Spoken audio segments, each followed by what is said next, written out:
Hello, in this video I want to show how to improve the very popular Toby fishing spoon.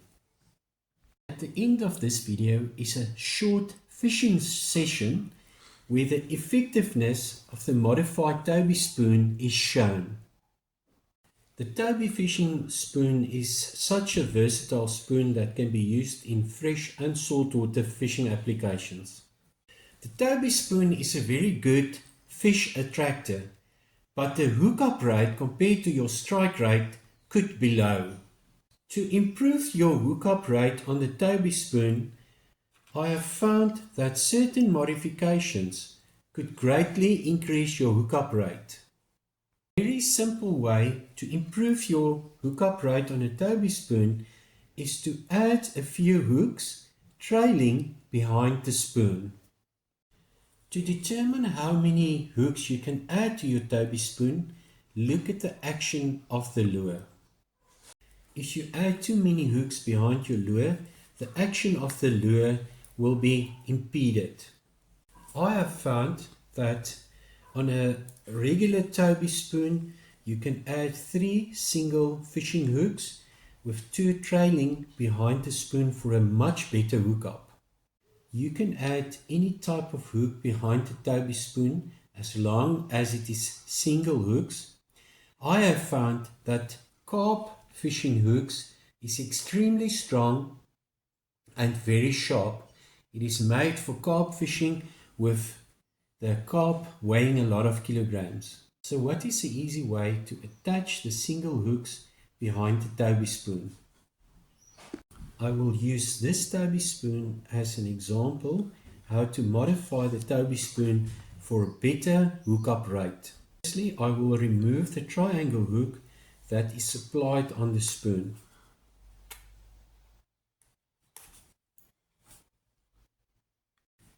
I will then use a piece of braid to attach the single hooks. The thickness of the braid will depend on the size of the eye of your hook. I will use the thickest braid that can easily go through the eye of the hook.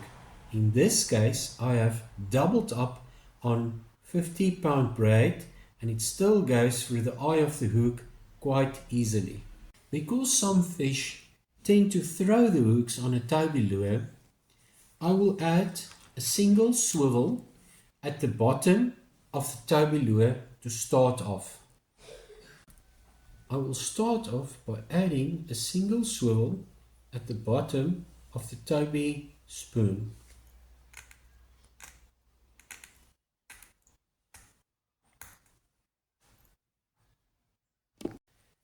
You could then take a piece of braid according to the thickness of your choice that can easily pass through the eye of the hook. As I said, in this case, it's about 50-pound braid, and I will cut off a section of the braid to use. I will then double up the braid to make the link much stronger. The knot that I will use on the hook is a very simple knot that attaches to the shaft of the hook. I will show how to make the knot. Take about 15 centimeters to 5 inches of extra braid through the eye of the hook. You can even make this longer if it's easier to make the knot. With the 15 centimeters of 5 inches of braid protruding the hook, put the braid next to the shaft of the hook. The knot will be a quite simple knot where you make 2 loops around the shaft of the hook.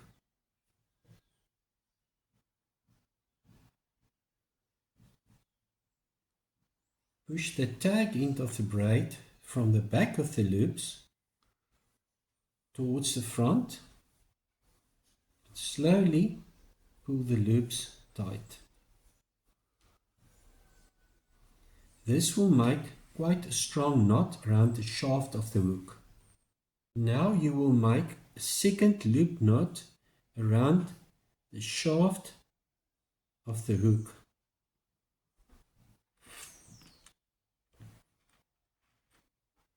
Make 2 loops around the shaft of the hook. Push the braid through from the back of the loop. Pull it tight against the shaft of the hook. Now to attach the bottom hook.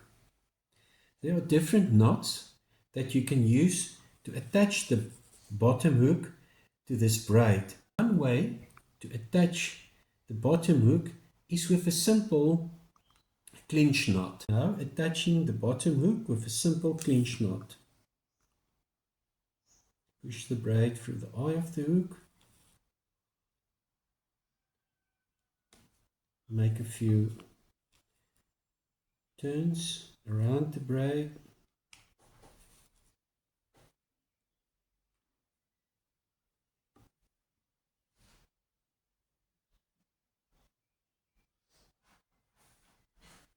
Push it through the loop.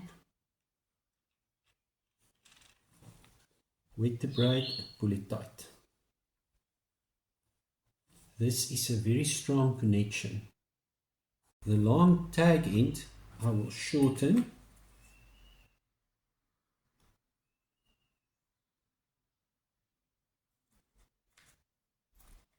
And then burn the ends.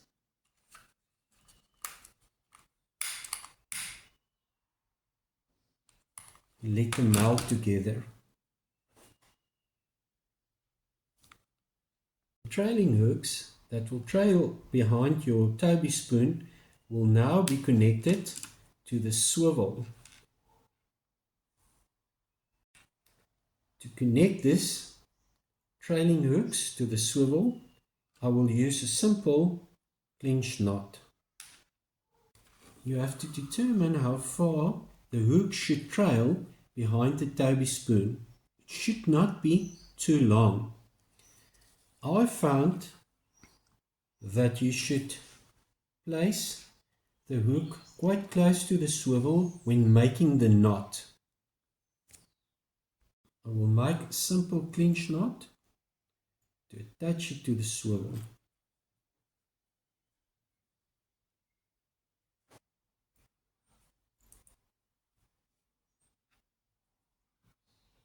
This is an extremely strong setup. Just to make it stronger, we'll pull it tight, cut the tag end,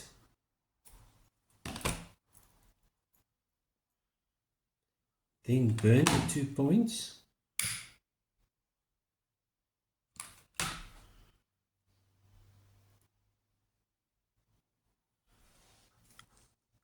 You should be extremely careful when pulling the hooks tight, as the carp hooks are very sharp and could end up in your hand.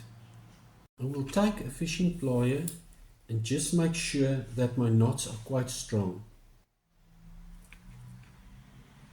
Finally, I will add a third hook into the split ring that is underneath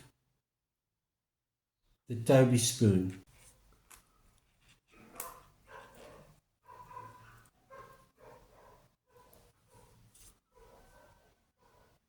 If a fish should try to strike the spoon, the chances of a hookup is greatly increased.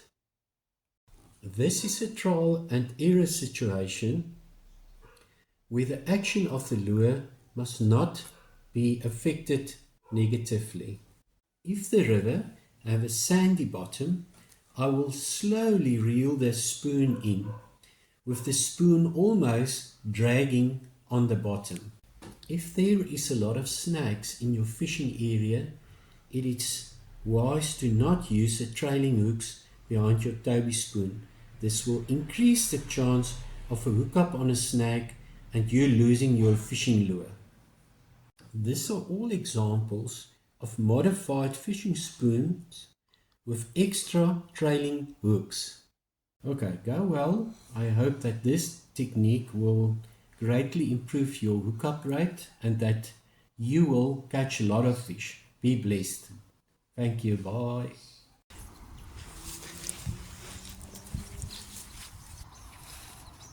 fishing with a modified Toby